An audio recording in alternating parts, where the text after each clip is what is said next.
ഇപ്പോൾ എന്നും വൈകുന്നേരം മനോരമയുടെ ഒരു സർവേ പുറത്തു വരുന്നുണ്ട്. അതിൽ എല്ലാ സർവേയിലും പിണറായി വിജയൻ പിന്നിലും വി.ഡി. സതീശൻ മുന്നിലുമാണ്. അതുപോലെ തന്നെയാണ് ദേശീയ തലത്തിൽ നരേന്ദ്രമോദി പിന്നിലും രാഹുൽ ഗാന്ധി മുന്നിലും. ഇതെന്താണ് ഈ സർവേ കൊണ്ട് അവർ ഉദ്ദേശിക്കുന്നത്? ജനങ്ങളുടെ ഒരു വികാരമാണോ? മനോരമയുടെ അഭിപ്രായം ഏതെങ്കിലും കാലത്ത് മലയാളിയുടെ വികാരമായിട്ട് വന്നിട്ടുണ്ടോ? നമ്മളൊന്ന് പരിശോധിച്ച് നോക്കി. 1957 ആദ്യത്തെ കമ്മ്യൂണിസ്റ്റ് ഗവൺമെൻറ് കേരളത്തിൽ അധികാരത്തിൽ വന്നാൽ ഞാനും എൻ്റെ കുടുംബവും തിരുനക്കര മൈതാനത്ത് പരസ്യമായി വിഷം കഴിച്ച് ആത്മഹത്യ എന്ന് പറഞ്ഞ ആൾ മാമ്മൻ മാപ്പിളയുടെ അനന്തരാവകാശികളാണ് ഇപ്പോൾ മനോരമയെ നയിക്കുന്നത്. 1957 EMSൻ്റെ നേതൃത്വത്തിൽ കമ്മ്യൂണിസ്റ്റ് പാർട്ടി കേരളത്തിൽ ഒറ്റയ്ക്ക് അധികാരത്തിൽ വന്നു. മാമ്മൻ മാപ്പിള മരിച്ചോ? ഈ നാട്ടിലെ ജനങ്ങളോട് പറഞ്ഞ മനോരമയുടെ വിശ്വാസ്യത അവിടെ മുതൽ തന്നെ ഇടിഞ്ഞതാണ്. മനോരമ എക്കാലവും എന്താണ്? ഈ അടുത്ത കാലത്താണ് നരേന്ദ്രമോദി പുറകിലും രാഹുൽ ഗാന്ധി മുന്നിലെന്ന് മനോരമ പറയാൻ തുടങ്ങിയത്. എന്നാൽ അതിനു മുമ്പ് നരേന്ദ്രമോദി ഇരിക്കാൻ പറയുന്നതിന് മുമ്പ് കിടന്ന് ചരിത്രമുള്ള പത്രമാണ് ഈ മനോരമ പത്രം. മാതൃഭൂമിയും നമ്മൾ അതിൻ്റെ ഒരു ഭാഗം തന്നെ. ആ പത്രം ഇപ്പോൾ ഇങ്ങനെ ഈ മനോരമയുടെ സർവേ തമാശയാണ്. ആ സർവേയിൽ ഒരു ദിവസം ഈ ആഴ്ചയിലെ സർവേയിൽ സതീശൻ 25%, പിണറായി വിജയൻ 24%. അടുത്ത ആഴ്ചയിലെ സർവേയിൽ അത് സതീശൻ 26%, പിണറായി 23%. ഇങ്ങനെ പറഞ്ഞുകൊണ്ടിരിക്കുന്നതിനിടയ്ക്ക് തന്നെ മനോരമയുടെ താളം തെറ്റുന്നത് നമ്മൾ കണ്ടു. ഏറ്റവും അവസാനം മെനഞ്ഞാന്നത്തെ ഒരു സർവേ ഉണ്ടായിരുന്നു. ആ സർവേയിൽ മനോരമ പറഞ്ഞു ഇടതു ഭരണം തുടരണമെന്ന് അഭിപ്രായമുള്ളവരുടെ കണക്ക് 46.6% പേര് ഇടതു ഭരണം തുടരണമെന്ന് അഭിപ്രായമുള്ളത്. എന്നാൽ തുടരണ്ടെന്ന് അഭിപ്രായമുള്ളവർ 50.2%. ഇത് രണ്ടുകൂടെ പിന്നെ ഇഴപിരിച്ച് പരിശോധിച്ചപ്പോൾ ഈ 50.2%-നകത്ത് BJPയുടെ ഒരു 16% കൂടെ വരും. ബാക്കിയെല്ലാം ഇപ്പം 30% കോൺഗ്രസ് പുറകിൽ പോയി എന്നുള്ള അബദ്ധം കണ്ടുപിടിക്കപ്പെട്ട് കഴിഞ്ഞാൽ മനോരമ വീണടത്ത് കിടന്ന് ഉരുളുകയാണ്. എന്നുവെച്ചാൽ കേരളത്തിലെ മനോരമ സത്യസന്ധമായി മെനഞ്ഞാത്ത സർവേ പറഞ്ഞു തന്ത്രമാണ്. വി.ഡി. സതീശനാണ് അത് ഒരു സ്ഥാപനവൽക്കരിക്കുന്ന, ഇയാളെ ഒരു ബ്രാൻഡ് ചെയ്യുന്ന, വി.ഡി. സതീശനെ ബ്രാൻഡ് ചെയ്യാനുള്ള മനോരമയുടെ കൊട്ടേഷൻ വർക്കാണ് ഇപ്പം നടന്നുകൊണ്ടിരിക്കുന്നത്. അതിനപ്പുറത്തേക്ക് ഈ മനോരമയുടെ അപഹാസ്യ നാടകത്തെ മെനഞ്ഞാന്ന് മനോരമ ഉരുളുമ്പോൾ മനോരമയുടെ അപഹാസ്യ നാടകമാണിതെന്ന് ആർക്കാ മനസ്സിലാകത്ത്? 46.6% ഇടതുപക്ഷ മുന്നണി ഭരണം തുടരണമെന്ന് കേരളത്തിലെ ജനങ്ങൾ അഭിപ്രായം പറയുന്നു. മനോരമ പറയുക. അതേസമയം 50.2% വേണ്ടാന്ന് പറഞ്ഞു. ആ 50.2%-നകത്ത് ഒരു 16% BJPയാണ്. അപ്പോൾ പിന്നെ കോൺഗ്രസിന് എത്ര ഉണ്ട്? 30-32% ഉള്ളൂ. അപ്പോൾ കോൺഗ്രസിനെ തകർക്കാൻ ആസൂത്രിതമായി മനോരമ സതീശനെ സഹായിക്കാനും കോൺഗ്രസിനെ സഹായിക്കാനും വേണ്ടി ചെയ്താണെങ്കിലും ചക്കിരി വെച്ചത് കൊക്കിരി കൊണ്ടുപോലത്തെ അനുഭവം. Survey ഒഴിവാക്കുകയാണെങ്കിൽ VD. സതീശൻ ഒരു ജനകീയ മുഖമായി കേരളത്തിൽ ഒരിക്കലും ഞാൻ ചോദിക്കട്ടെ, AICCയുടെ അഖിലേന്ത്യാ തലത്തിലുള്ള കോൺഗ്രസിന്റെ നേതാവാണല്ലോ മണിശങ്കർ അയ്യർ. അദ്ദേഹം കഴിഞ്ഞ ആഴ്ച കേരളത്തിൽ വന്ന് പറഞ്ഞെന്താ? ഒരു ക്രാഫ്റ്റ് ഇല്ലാത്ത, ഒരു ഭരണരംഗത്ത് യാതൊരു അനുഭവം ഇല്ലാത്ത, ഭരണം എന്തെന്നുള്ളതിനെപ്പറ്റി ധാരണയില്ലാത്ത ഒരു വലിയ പൂജ്യമാണ് സതീശനെന്ന് കോൺഗ്രസിന്റെ അഖിലേന്ത്യാ നേതാവ് മണിശങ്കർ അയ്യർ തന്നെ കഴിഞ്ഞ ആഴ്ച പറഞ്ഞ് നമ്മൾ കേട്ടതാണ്. പിന്നെ തന്നെയല്ല, സതീശൻ നുണ പറയാത്ത ഒരു മിനിറ്റ് കേരളത്തിൽ ഈ സമീപകാലത്ത് നമുക്ക് കാണാൻ പറ്റും. എന്ത് പറഞ്ഞാലും നുണ പറയുന്നു. അത് അപ്പം തന്നെ സോഷ്യൽ മീഡിയ പൊളിച്ചെടുക്കുന്നു. എന്ത് ക്രെഡിബിലിറ്റിയാണ് ഒരു രാഷ്ട്രീയ നേതാവിനെ സംബന്ധിച്ച് എന്താ വേണ്ടത്? ഞങ്ങളുടെ ഭരണകാലത്ത് ചില പോരായ്മകളുണ്ട്. സതീശൻ ഇപ്പോൾ സത്യത്തിൽ ചെയ്യുന്നത് ഉമ്മൻചാണ്ടി ഭരണകാലത്തെ എല്ലാ തോന്നിവാസങ്ങളും എല്ലാ കൊള്ളരുതായ്മകളും തോണ്ടിയെടുത്ത് വെളിയിൽ കൊണ്ടിടുക. അത് സത്യത്തിൽ മരിച്ചുപോയ ഉമ്മൻചാണ്ടി അവഹേളിക്കാനാണെന്ന കാര്യം അന്ന് ഉമ്മൻചാണ്ടി ജീവിച്ചിരുന്ന കാലത്ത് ഉമ്മൻചാണ്ടിക്ക് സ്വൈരം കൊടുക്കാത്ത, ഉമ്മൻചാണ്ടി അഴിമതിക്കാരനായിരുന്നു, വിഴിഞ്ഞം പദ്ധതിയിൽ അഴിമതി കാണിച്ചു, ഉമ്മൻചാണ്ടി ഗെയിൽ പദ്ധതിയിൽ അഴിമതി കാണിച്ചു, എല്ലാത്തിലും അഴിമതി കാണിച്ചു എന്ന് പരസ്യമായി ആക്ഷേപിച്ച സതീശന്റെ വീഡിയോകൾ ഇപ്പോൾ സോഷ്യൽ മീഡിയയിൽ സുലഭമാണ്. അത് വീണ്ടും വീണ്ടും ഓർമ്മിപ്പിച്ച് മരിച്ചുപോയ ഉമ്മൻചാണ്ടിക്ക് കുഴിമാടത്തിൽ പോലും സ്വസ്ഥത കൊടുക്കാത്ത ആക്രമണമാണ് സതീശൻ ഇപ്പോൾ നടത്തിക്കൊണ്ടിരിക്കുന്നത്. ഇനി വേറൊരു കാര്യം, കേരളത്തിലെ പ്രതിപക്ഷ നേതാവായ സതീശൻ മാത്രമാണ്. അപ്പുറത്ത് രമേശ് ചെന്നിത്തല ദിവസവും സതീശനെ പോലെ കൊട്ടേഷൻ എടുത്തത് രമേശ് ചെന്നിത്തല അത് ഇതിനെക്കാട്ടി വലിയ പൊട്ടത്തര പറയുന്നത്. ഈ രണ്ടുപേരും മത്സരിച്ച് പൊട്ടത്തരങ്ങൾ പറയുന്ന കേരളത്തിലെ അപഹാസ്യ നാടകമാണ് ഇപ്പോൾ നമ്മൾ കണ്ടുകൊണ്ടിരിക്കുന്നത്. യാതൊരു ക്രെഡിബിലിറ്റി ഇല്ലാത്ത മനോരമ സ്ഥാപിതമായ നാൾ മുതൽ കേരളത്തിലെ കോൺഗ്രസ് സർവേയിൽ ചെന്നിത്തല ഒഴിവാക്കിയിട്ടുണ്ട്. ഇല്ല, വരുന്ന ശശി തരൂര. അതായത് പറഞ്ഞു മനോരമ ബോധപൂർവമായി ഈ കോൺഗ്രസിലെ ഗ്രൂപ്പ് സമവാക്യങ്ങളിൽ ഇപ്പോൾ സതീശനെ സഹായിക്കാൻ കോൺഗ്രസിനകത്ത് KC വേണുഗോപാൽ എന്ന് പറഞ്ഞ വേറൊരു താരം അപ്പുറത്ത് മാറി നിൽക്കുകയാണ്.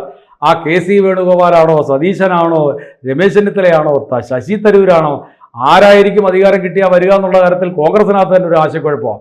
അവിടെയാണ് മനോരമ സതീശന് വേണ്ടി ഇപ്പോൾ ഒരു കൊട്ടേഷൻ പണി ഏറ്റെടുത്ത് ആ കൊട്ടേഷൻ വർക്കുമായിട്ട് ഇറങ്ങുമ്പോൾ കൊട്ടേഷൻ വർക്ക് ചെയ്യുന്ന മനോരമയ്ക്ക് ആകെ താളം തെറ്റുക. മനോരമ അതൊരു തന്ത്രമാണോ? പിണറായി വിജയൻ VD സതീശൻ പോരാട്ടമെന്ന് ജനങ്ങളെ യഥാർത്ഥത്തിൽ അങ്ങനെ ഒരു പോരാട്ടത്തിലൂടെ വന്ന് പിണറായി വിജയനെ ഗ്ലാമറൈസ് ചെയ്യാനാണ് മനോരമ ഇത് മനഃപൂർവ്വം അല്ലെങ്കിൽ മനോരമയുടെ തന്ത്രം അതാണ്. പിണറായി വിജയൻ കേരളത്തിൽ ചോദ്യം ചെയ്യപ്പെടാത്ത നേതാവാണ് എന്ന് മനോരമയ്ക്ക് പറയാതെ പറഞ്ഞ് സമ്മതിക്കുന്ന ഒരു കാഴ്ചയാണ് ഇപ്പം നമ്മൾ കാണുന്നത്. മനോരമയ്ക്ക് ഗ്രൗണ്ട് യാഥാർത്ഥ്യം അറിയാം. എന്താ മനോരമയുടെ ഏറ്റവും അവസാനത്തെ മിനിഞ്ഞാന്ന് രാത്രിയിൽ പുറത്തുവിട്ട സർവേ കണക്കനുസരിച്ച് കേരളത്തിൽ ഇടത് ഭരണം തുടരും.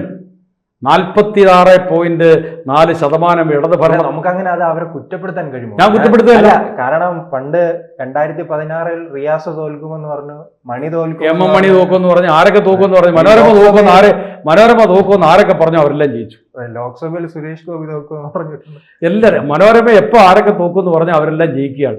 ഞാൻ സൂചിപ്പിച്ച വേറെ ഇപ്പം മോഹൻലാൽ, മലയാളത്തിന്റെ വിസ്തൃത നടനാണ് മോഹൻലാൽ.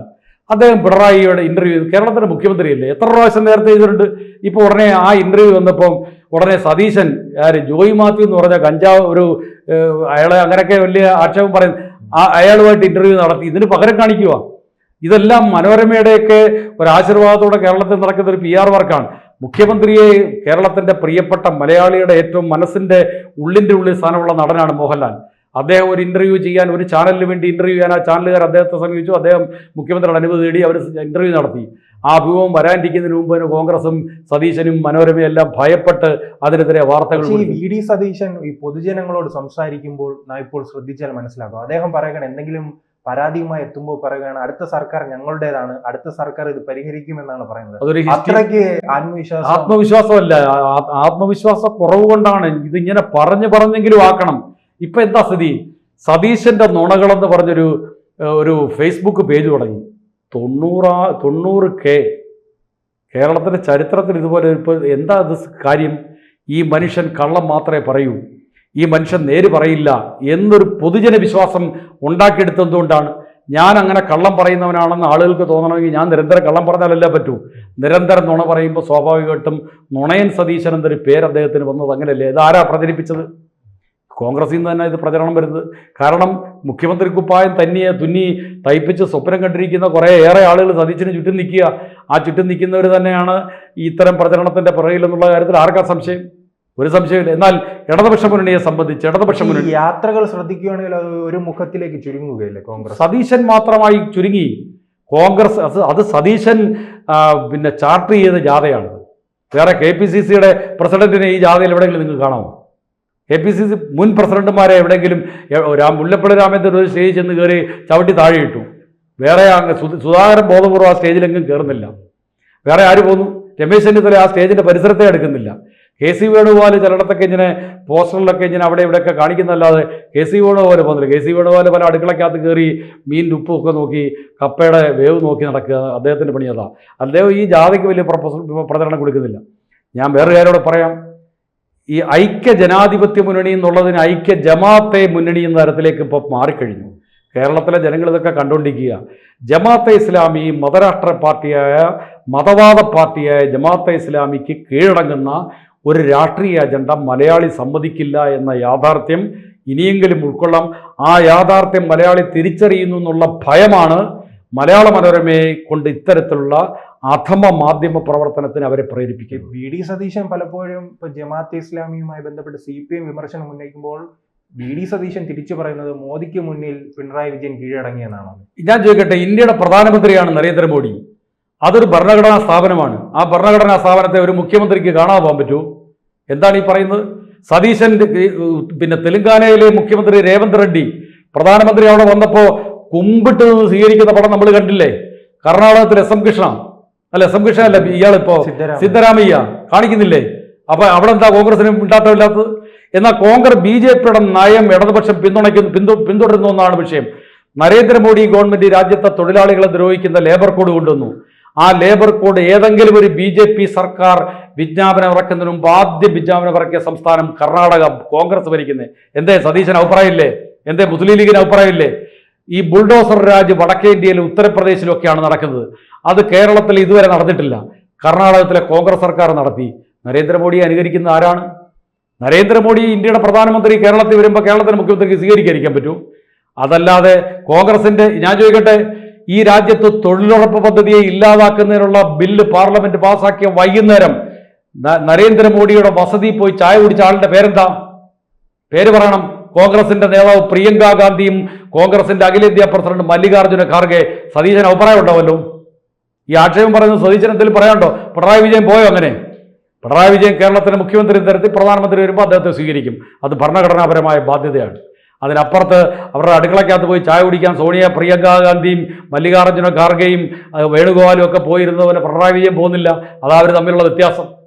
കൂടുതൽ വാർത്തകളും വിശേഷങ്ങളും നിങ്ങളിലേക്ക് എത്താൻ ABC മലയാളം സബ്സ്ക്രൈബ് ചെയ്യുക, ബെൽ ബട്ടണും അമർത്തുക.